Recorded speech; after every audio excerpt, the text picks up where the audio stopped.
Coming up, we're reopening. Well, not quite. At least, not yet. We'll talk to a public health specialist to find out what it means to reopen, how it affects South Florida, and more specifically, how it affects you. Speaking of you, when's the last time that you've disinfected your car? Never? Do you know where to start? Be careful, some disinfectants you won't want to use. We'll tell you what to use later on. Parks have opened back up, but that means new rules you'll want to listen up for. Dr. Will Cole talks to us about what inflammation is and how we can keep ourselves safe during the coronavirus pandemic. Monica Moreno of Essence Nutrition talks to us about how we can fix our bad quarantine snacking habits but form some good, healthy habits. Plus, Dr. Claudia Caprio talks to us about setting a schedule for ourselves so when it's time to get back into business in person, we're ready to. All of that and more today on SoFlo Health.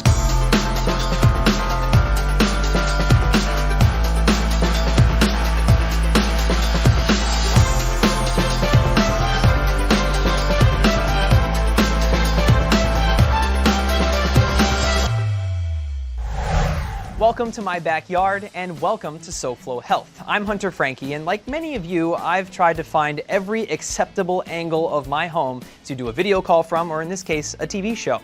But hopefully that doesn't last for too much longer. We will be having the rumblings of reopening coming soon. You've probably heard of some already, but Miami-Dade, Broward, and Palm Beach County will be later to that train for sure.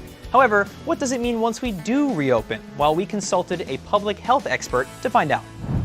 Last week we talked about what it meant to be reopening here in South Florida and how it differs from the rest of Florida. Well, this week we want to talk about what that might look like specifically when it comes to work and to testing. So we're consulting professor and public health expert at FAU, Dr. Terry Adderam. Terry, thank you for being with us today.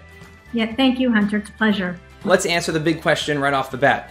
What does it mean to reopen and what should we expect? It's not as simple as reopening the way it was before the pandemic. The idea is to open up incrementally, a little bit at a time, to see how well it goes.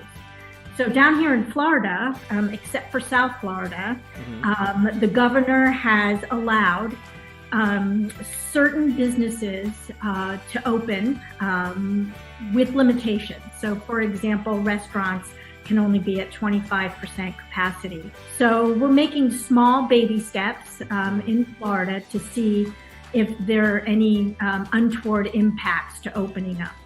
What practices do people need to continue with or start when they do start to be a part of reopening, whether it's just going to a park or as businesses begin to reopen? I think people, all of us, need to understand that life is not going to go back to where it was before the pandemic until we have a vaccine.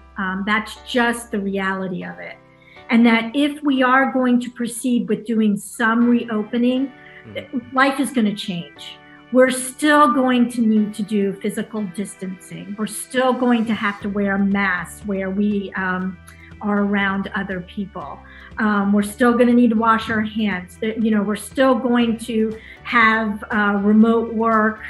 We're still going to have situations where we may have, distance learning for school. People really need to understand that they can't congregate in large groups. They're putting themselves and their neighbors at risk. They really can't do that. And if we're able to open up some things and we find that people are maintaining, some distance and wearing their masks, and we aren't seeing an increase in cases, then maybe opening up a little bit more. We're really going to have to think through how to do this in a way that's safe. And I think that, it's a good thing, as we said last week, to continue to wash your hands. Just do that forever. Yes, absolutely. Yes, just wash your hands. Do that as long as you possibly can. And then, of course, wear a mask, stay 6 feet apart, and continue to stay updated and informed so that we're prepared for whatever comes next. Terry, thank you so much for your time. It's a pleasure. Thank you. As we do begin to reopen, that means you'll be in your car more often than you have been in at least the last month or so, maybe more than the last 2 months or so. When's the last time you cleaned your car? Better yet, when's the last time you disinfected it? Not sure where to start? No sweat. You should only get in your car if you need to go to the grocery store or the doctor, and that's about it. Otherwise, just stay home. So far, we've showed you how to disinfect and clean many different surfaces, and we've talked about high-touch surfaces, but one of those high-touch surfaces is your car, and it has plenty of its own high-touch surfaces, so let's talk about cleaning and disinfecting those to keep you and your family safe. If you look down here, I have some wipes. These are 7th generation, which is more of a natural company, but you can use Clorox wipes as long as they do not have bleach in them. I've got some isopropyl alcohol, which is pretty safe for almost every surface in your car that isn't upholstery, any hard surface. Then I have a bowl of dish soap. Notice that it's not overly soapy and bubbled up. You don't want it to get into the crevices and then create other issues for you down the past. Here I have a microfiber cloth that I'll be using, and then I just have another cloth for the outside of the car because we will be cleaning some of those surfaces as well. So right here on the outside of the car, one of the easiest ones to do is the handle. Make sure you get on the inside as well, because when your hand comes in here, you're still brushing along that.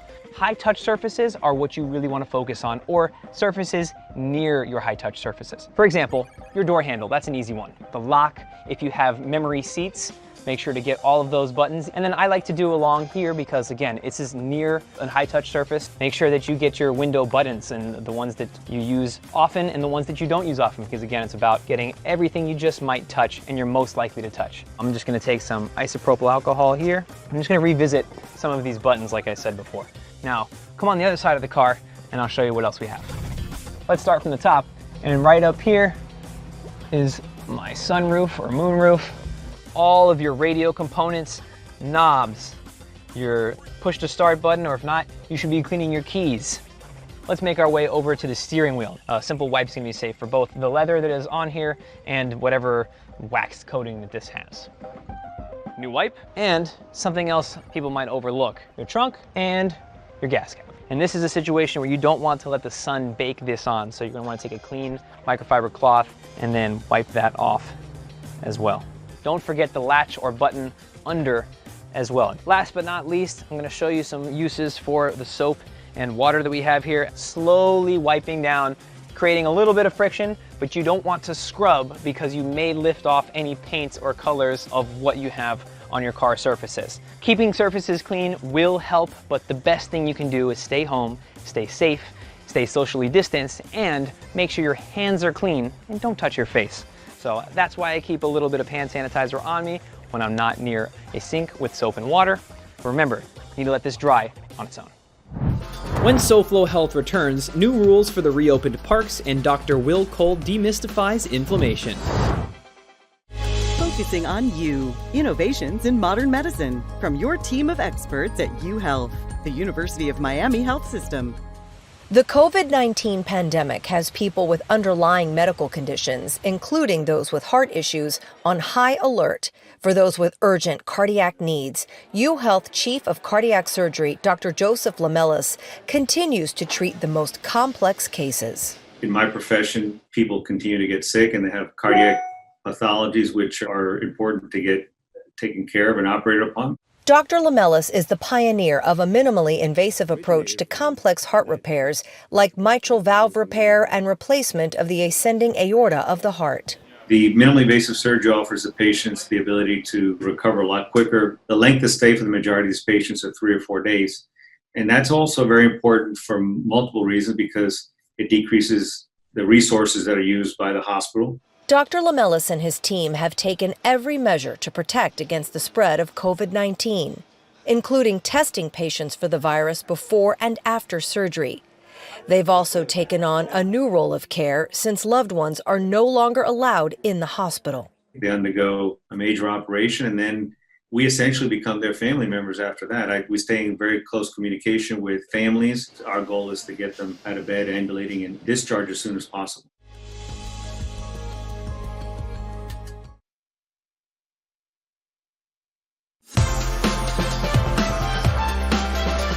I'm Hunter Franqui with another SoFlo Health reminder. If you need to be around other people, stay at least 6 feet away. That's proper social distancing.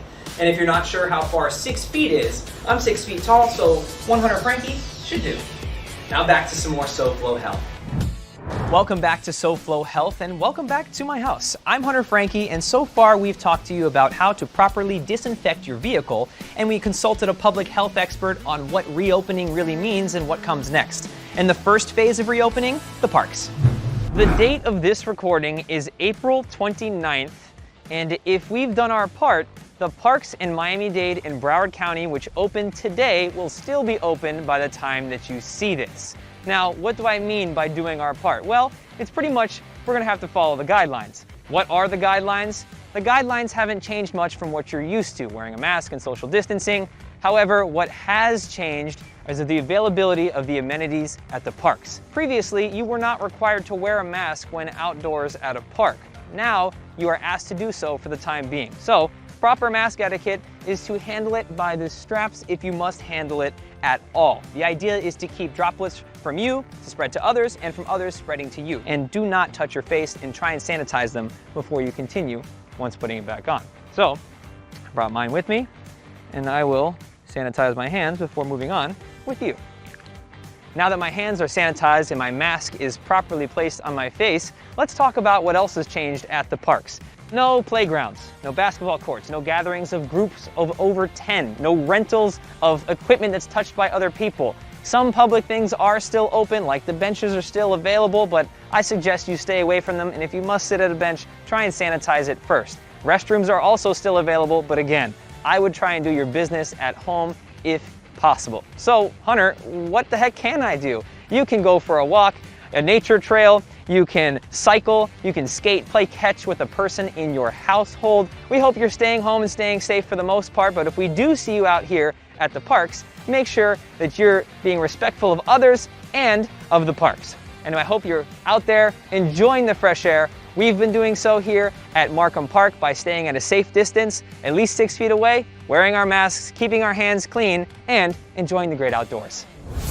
Last week, we spoke with functional medical specialist Dr. Will Cole, and he gave us some advice on how to better our chances against COVID-19. This week, he's going to demystify inflammation. You've probably heard of it before, but he's going to tell us why it's important to manage all of the time for your health, but especially now. We've talked about inflammation on our show in the past, and we've had it defined as something that's natural, and that, yes, you need some inflammation to be able to heal wounds and sorts. So we've tried to demystify what that word means as much as we can, but I'd like to get a nice definition from you, since you have written a book called The Inflammation Spectrum. Inflammation, you're right, it is a nebulous term for many people. Like, what the heck is it? What are we talking about? It is a product or a manifestation of the immune system. So as you had said, it is in balance. It's actually an important part of human health. It fights viruses, it kills bacteria, it heals wounds. Inflammation, when it's balanced, is actually essential for human health. It's when inflammation is thrown out of balance when problems arise. It's chronic inflammation is the typical term that's being referred to. It's chronic inflammation. It's like this forest fire burning in perpetuity. That's an issue. Right. It's out of balance. It's a lack of homeostasis. It's the Goldilocks principle, right? Not too high, not too low, but just right, and just right when we need it. So when things like a virus comes, you want inflammation to come up, but then come down, not causing this sort of chronic inflammatory response, which can really be negatively impacting some people. It is something that I really spend my time looking at what is driving people's inflammation levels, and to help lowering and balancing that so they can feel like themselves again. You hear about anti-inflammatories and, eat this food or have this supplement because it's anti-inflammatory. You need to get more omega-3s. Is it only going to be helpful if you solve some other cause? There's a lot of free or low-cost content for people to lean into it. So start there.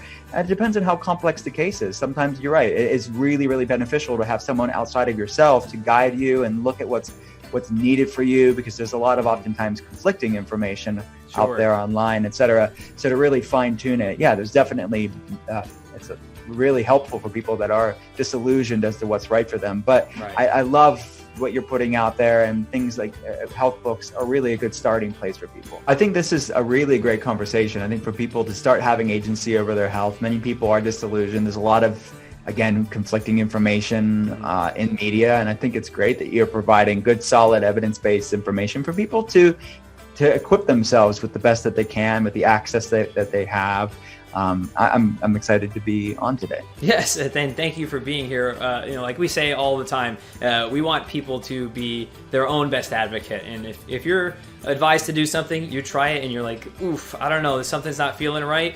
Go back and be like, hey, something's not feeling right. And if you get somebody that's pushing you too much and not saying, oh, well, let's reassess, then we think that that's something that you should reassess, because we want people to be healthy, happy, and to continue living their longest, happiest life as long as they can. So. That's great. Well, thank you so much for being on with us today. We really appreciate it. Thank you. After the break, Monica of Essence Nutrition replaces your bad quarantine snacking habits with good, new, healthy ones. And Dr. Claudia Caprio keeps us on track as we return back to normal slowly.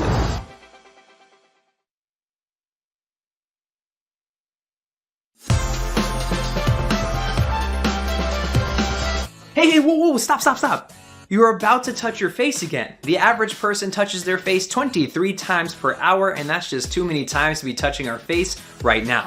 If you must touch your face for some reason, please wash your hands for at least 20 seconds first to help prevent the spread of COVID-19. Okay, that was just a SoFlo Health reminder. Now back to SoFlo Health. Leave it to South Florida to suddenly hurricane on you. Well, if you're like me, you've done your fair share of quarantine snacking. And what that means is you've had some healthy options and some more cookie-like options. But what's good for me, what's not, and how do I break the habits I picked up during quarantine? I talked to Monica of Essence Nutrition to find out. We are back with Monica Moreno of Essence Nutrition, and I am excited because we're hearing the rumblings of the economy opening back up, maybe restaurants. What that means for us is that maybe life as usual will begin soon. Now, of course, Broward, Miami-Dade, and Palm Beach counties will be slower to that than the rest of Florida, but nonetheless, it might be coming soon. So, Monica, thanks for being with us. We are home, so the fridge is right there, and a lot of people have probably picked up the habit of snacking just because they're bored, or they're like, I'm kind of hungry, I guess, and they go eat. So how do we break those habits, or is that such a bad thing? So I call this the mindless marathon snacking because it's like chain snacking, like chain smoking. It's right. snack. Yep. There's not problems with snacks. In fact, I believe heavily in the art of the snack as fun, but also functional. By adding protein, fat, and fiber to something that might not otherwise fill you up. So for example, even if you were to make a healthy choice, like I'm gonna have an apple, that's only gonna keep you full for like 45 minutes and you're gonna keep chain marathon snacking. So you wanna add something like protein, fat, fiber, peanut butter, almond butter, sunflower seed butter. You could eat a perfectly nourishing snack and eat 14 nourishing apples and peanut butters, and that's mindless, right? Because you're not paying attention and present and conscious with your food. It's the same concept eating a 14-gallon tub of popcorn in a movie theater. You would never do that just sitting and paying attention in your well-lit kitchen, I hope. So we can bring mindfulness, presence, consciousness, non-judgmental joy to our snack culture and to our snack schedules as well by paying attention and not typing while we're eating, not watching TV, not reading. It's us and our food and our families, and there's end of story, and we can pay attention to the textures and sounds. Intuitive eating means that we honor our hunger and our fullness. And we were talking about protein before, and people, how much protein do I need? And to me, it's like, if you're eating a meal and you feel full, you probably ate enough protein. And yeah, 2 tablespoons of peanut butter does not go far for me, okay? So it really doesn't even stretch. Monica, thank you so much, and we'll see you next time. Thank you, Hunter. False alarm, no hurricane yet, and hopefully hurricane season doesn't bother us this year. Anyways, when it comes to quarantine, we've been here every week giving you reminders which start to seem redundant. Stay 6 feet away, wash your hands for at least 20 seconds, wear a mask, and the reason we do that is because they're still important. And even when we begin to reopen, whenever that is, they will still be important. One thing that you can be for sure that you can just do forever: wash your hands for at least 20 seconds. Just keep that one as long as you can. All right, enough of the reminders. Back to some more SoFlo Health. Hello there. I'm showing you my face and Dr. Claudia Caprio's face real quick, but it's time to put our sunglasses on because it's bright out, and our masks on because we are at Vista View Park today as things begin to reopen up. Now remember, if you're going to be at a park, you are supposed to still wear a mask for the time being and stay 6 feet apart, which we are right now. So let's take a walk, and Dr. Claudia Caprio, please answer the question. What does this mean now that we're opening up? Yes, so we're trying to figure that out. But if you haven't already, start prepping to be productive. What does that mean? That means starting to wake up early, eating your breakfast, and starting getting into the mindset of being productive. So now that we are out in the parks and we're beginning a little bit of normal life, you're saying to have a routine, have something to get us back into normal business whenever that comes. Yeah, if you've been taking your time, if you've been catching up on rest, now start to integrating back into a productive mindset, and a work mode would be helpful at this time. Right, whether that means getting an exercise routine going, whether that means just waking up, getting dressed, having breakfast at a usual time, whatever it is to kind of set your day from the beginning. That way when things return to even more of a normal work schedule or life schedule, whatever it is for you, that way you're ready to get to it. Absolutely. Ask yourself, how do you want to show up in this world after this? All right, well, let's keep walking. For some people, setting a schedule was something that they've never done and they weren't good at already. So for those people, what are some ways that they can get into a routine when they haven't done it already? Yeah, so think of this as a new opportunity, a blank slate for you to rewrite your narrative and ask yourself, how do you want to show up?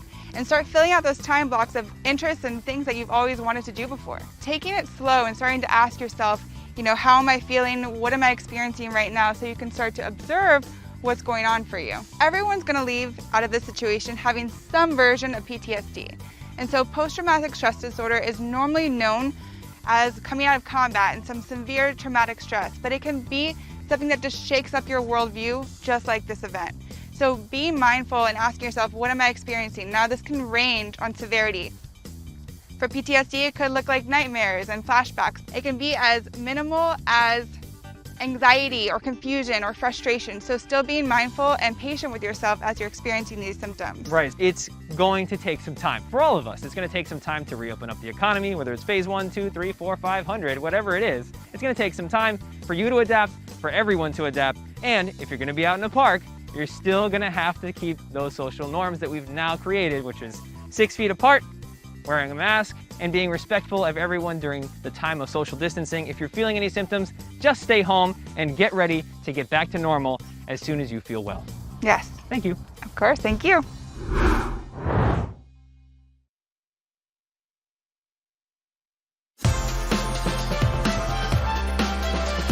Welcome back to SoFlo Health. You're just in time for the end of this week's episode of SoFlo Health. I'm Hunter Franqui, and thank you for hanging out with me in my backyard. We hope you enjoyed the show, and how are we doing so far? Let us know using @SoFloHealth on social media. Check in with us, tell us how you're doing, tell us how we're doing, and suggest what you'd like to see on the show moving forward. Hopefully we get to reopen up and get back to business as usual here on SoFlo Health, but we're going to be with you along the way no matter what happens. And I'd like to say a quick thank you to all of our first responders, doctors, nurses, grocery store clerks, and all of our essential businesses helping us keep business as usual as much as possible during quarantine. As always, you can watch previous episodes of SoFlo Health on SoFloHealth.com, YouTube.com/SoFloHealth, and follow us using @SoFloHealth. Now, that's it for this week's episode, and until next week, goodbye and good health.